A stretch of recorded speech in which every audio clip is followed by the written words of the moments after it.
Ryan here with a tech tip for you. We're just on the edge of our busy season here, but don't forget, you need to check this. Check your pump oil on your pressure washer.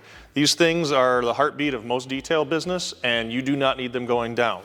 Most of them are going to be very simple and have a drain plug on the bottom down here, and then on the top you'll have a fill port along with the typical dipstick to have you check your levels and see the fluids. Some might even have a sight glass on the side. For this particular unit, it says to change the oil every 500 hours of service.